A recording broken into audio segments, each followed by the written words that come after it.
Hey everybody, Pops here back for a podcast. That's right. Been gone a little while. I have my reasons. Mainly football. Football keeps me pretty consumed. I'm a football fan, so uh, even though it's been kind of disappointing with some of the things going on, especially FSU got screwed. Yeah, they got screwed. The referee's been calling some crazy ass calls, and I ain't talking about NFL, and I ain't talking about just college. Both ways. It's just been like they just lost their shit or something. Um, I am a Lions fan, and I'm happy the Lions are doing well. They need one more game to get, into the playoffs, locked into the playoffs. They'll probably make a wild card pretty easy. But, yeah, football has taken up everything I've been doing. And that's my reason. Anyway, I want to welcome you back to Have a Drink with Pops. Let's do that.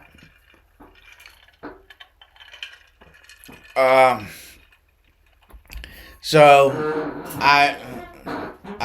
this show is gonna be all about rants. I ain't gonna do nothing but rant. Um, it might be short and sweet. I don't know how long I can run my big mouth, but I'm gonna try. Um, I'm really into this term limit thing for politicians. I mean, there's no reason that somebody should get elected to the Senate or into Congress and be there for 40, 50 years.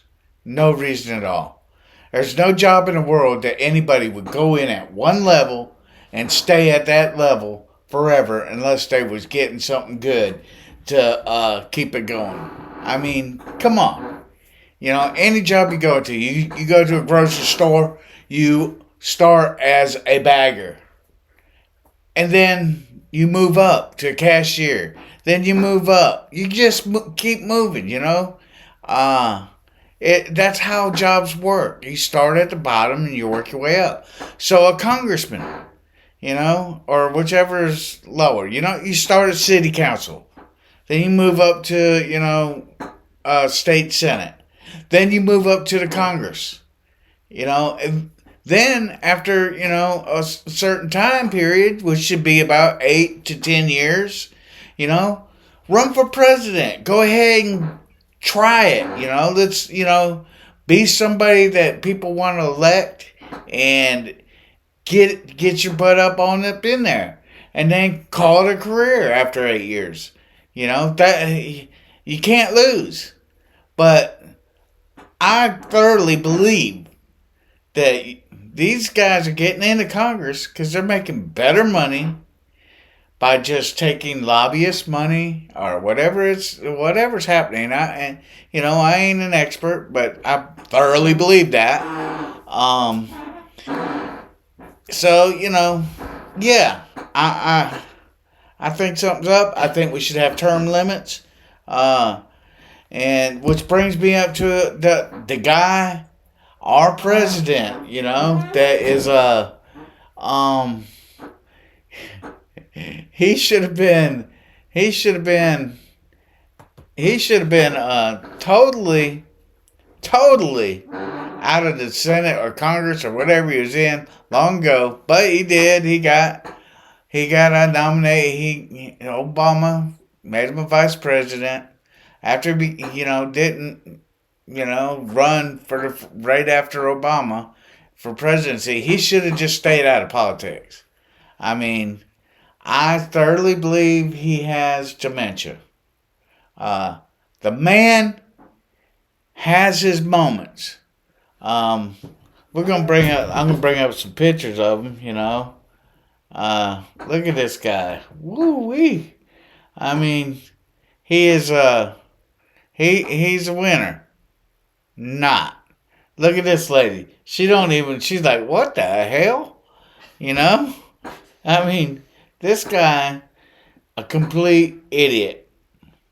I mean, he jumbles up his words, can't walk right, falling off of bicycles. I'm just going to say that we need a president that's strong. We need somebody that enforces our values and our lives, just like we feel like we are. We are the greatest country in the world. We want to. We want to be seen as the strongest country in the world. But with Joe Biden as our president, that's not happening right now. We look like a bunch of imbeciles. I mean, we really do. I mean, he's an imbecile. He's a pedophile, I think, but I mean, I could be wrong, but I think he went to the island, like a lot of other of our politicians. Um, he's a protector of crackheads. Yeah, he really is, because his own son is actually a crackhead. Don't believe me? Look for the videos on YouTube. They're there. You can find them. Anyway, that's my feelings on Joe Biden. I think we could have done better. Speaking of Joe Biden, so our gas prices here recently went down. I mean, they went down. And I think, it was nice they went down. But they're saying, oh my God, look what Joe Biden did. Well, before Joe Biden got into the presidency, in our area here, we could get gas for $1.80. Okay? So the gas prices went down here recently. They went down to $2.80. And people are like, oh, look what Joe Biden did. Well, that's still $1 more a gallon than it was when Trump was in office. Still $1 more. What happened was, he got in office, gas prices went up to nearly $4 a gallon. Then they tried to pull the wool over our face, and they dropped the prices a little bit. And now, right before election, all of a sudden they got them down to about $2.80, in some spots. Well, that's not that great of a savings compared to what it was 3 years ago. Not that good. And then, of course, it's the holidays. And all of a sudden they're back up 30, 40 cents. They're up above $3, way above $3. Let's see what it says. I'm going to read you this. The national average for a gallon of fuel right now is $3.06 as of December 18th. And that's, probably higher right now because it's not December 18th anymore. And, yeah, so, I mean, that's what it was on December 18th. That's not that good. I mean, compared to what they were. Yeah. So that's my rant on that. Let's stop trying to build up Joe Biden on all that. And, speaking of the holidays, I'd like to say Merry Christmas to everybody. By the time this podcast comes out, it'll probably be past Christmas. But I still like to spread the cheer. Anybody watching, I love you. You might find out that my political views are a little different than yours, Hate me if you want, love me if you want, but, I'm not always going to be, this vocal about things, but I will, I am not going to hold my tongue anymore. This is, this just, gripes my ass, some of this stuff. I'm getting old, they call me Pops because I'm not really that old. My son gave me the nickname, but yeah, he called me Pops because he's my youngest son, so that's what happened with that nickname. but I like it, you know. And it ain't gonna be long before I look more and more like Pops, you know. And you know, that's the way that is, huh, son? I got my son over here, Brian. He's over here watching and giggling at me, you know, thinking I'm silly. But yeah, happy holidays, and I hope you guys all have a good one. I'm trying to pull something else up on. I want to talk about. We talked about one guy, so we're going to talk about the other guy, Donald Trump. That's right, Donald Trump. So Colorado has decided that they are going to take Donald Trump off the ballot, which is unconstitutional, by the way. They can't. They have no right. There's no sitting judges or anything that can just say, "Oh, he's got to come off the ballot." They're trying to say that. Hold on, I need a drink. This is choking me up.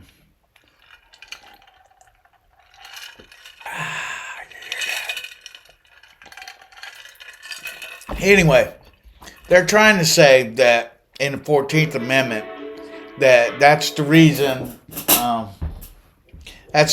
that they're taking them off the ballot. Well, guess what? 14th Amendment came up with because of the Confederate Wars, and what they didn't want was the Confederate generals and the leaders of the Confederacy to run for office. So Washington at that time came up with an amendment to the Constitution. And the amendment was to keep those individuals out of running for a presidency. And I can see their point, you know, because some of them guys were pretty rude and crude. Some of them were great, you know, but, you know, that's what they did. And what those Confederate people did was start a war with all of America, the other part of America. They started a war. And so they're putting Donald Trump, who has never been convicted of some so-said insurrection, never been convicted. He's been accused, but he's not been convicted in a court. And actually, I think Pelosi and her crew were actually their fingers got pointed at them for doing it. And, you know, so it's a big confusion. I think it was just a will of the people at the time. That's what I think, you know. And so first off, if you want to accuse him of insurrection, you got to prove that he did it. And nobody's done that, and they haven't convicted him of a crime. So, therefore, that's out. And then Colorado trying to pull up the 14th Amendment about some Confederate soldier, you know, Confederate leaders, you know, not being able to run. He wasn't no Confederate. He was actually our president, an elected president. And anytime there's an election, it's done by the people. The people elect presidents. The people elect our politicians. And it's not up to 6 or 7 individuals in a courtroom to say, oh, he can't run. No, it's up to the people. Yeah, so bullshit is what I say. I call bullshit. All right, so global warming, another thing's griping my ass. I mean, here we are, America. You know, I live in the South, and the skies here are pretty blue. They're great. We live good. I breathe good. You know, our allergies down here are terrible, but that's because of our beautiful trees and our, you know, the beautiful farms we have here. It's great. You know. And global warming is a thing that politicians have created to suck money out of us people, tax paying people. That's my opinion. My opinion. You hate me, but let me show y'all something. I'm gonna find this real quick. Let me see if I can find it. This is this right here is a normal afternoon in China. Here we go. China. Now that is terrible. That's China on a normal afternoon. And they even call it a social problem. People thought, the Chinese people walking around with masks on was because they were scared about disease. No, those people walking around with masks in China don't want to breathe in this air that they're breathing right now. Come on, look at how could you even breathe in that city? Now they have a pollution problem. But do they have governments spending tons of money on trying to fix this? No. They're sitting there making money. They're making things for us. They're doing it, straight on. They know that all this global warming is just a propaganda made up by politicians trying to take our tax money. They know that. So they ain't worried about it. Yeah. I mean, it's crazy what they're trying to do to us. And so if pollution is that big of a problem, I don't think any of our cities in America has ever looked that bad. Yeah. Anyway, I'm looking at the picture right now myself. It's disgusting. I mean, China really should do something for its own people. Look at that. Would you want to breathe that air in that city? That's that's a normal afternoon in I don't even know what city that is. It doesn't matter. China's not that big. You can't, if that's just one of their cities, that pollution's in that whole country. Terrible, terrible, terrible, terrible. So anyway, that's the way I feel about that. You don't like it? Shoot me a message. Tell me about it. I'll address you. Okay. All right. So another thing. Guess what? Your receipt that you get. Hold on. Let me see. Do I got one right here? No. The receipt you get from the cashier is bad for the environment. That's right.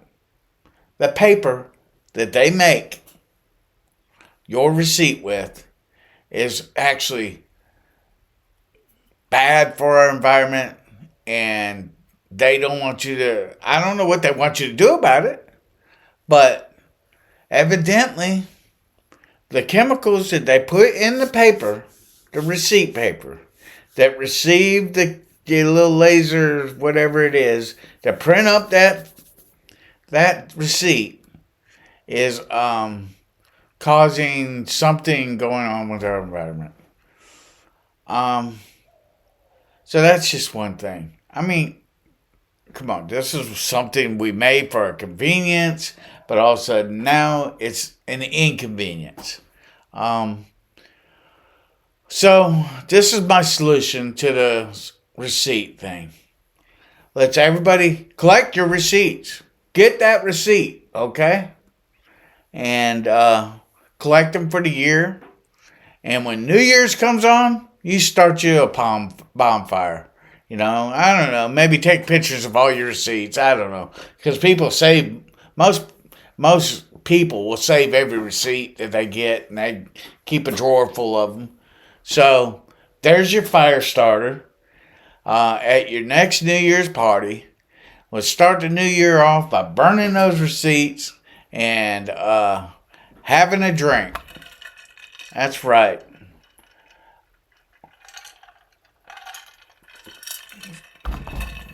So It's what is it? Saturday night. I think I'm gonna go out and have me a good time. And not worry about my receipt that I get up at the bar because I'll probably use my credit card or something. I don't know. Hell, I might just pay cash tonight. I don't know. Cash is king anyway. Um, I'm going to go see some friends of mine. I want to remind you all to support local. Uh, that's what I do. I'm going to go see some friends of mine in a band called Manhammer. Um, they're going to rock it up. And I've seen some other friends of mine. I've seen, hell, I went and seen Will Mosley last night. Will Mosley, hey, what's up, dude? Uh, American Idol contestant from Georgia here, you know. We're going to be rooting for you, buddy. He was accompanied by Riley Anderson. He's big in the area. Carter Cross, Thomas Merritt, those guys, you know, all those guys. I've had the pleasure of making music with. Exception to Will Mosley. I ran sound for one of his shows, and it was a fun time. And anyway, guys, you know, I'm gonna get out. I'm gonna support local. You guys get out and do the same thing. And peace out.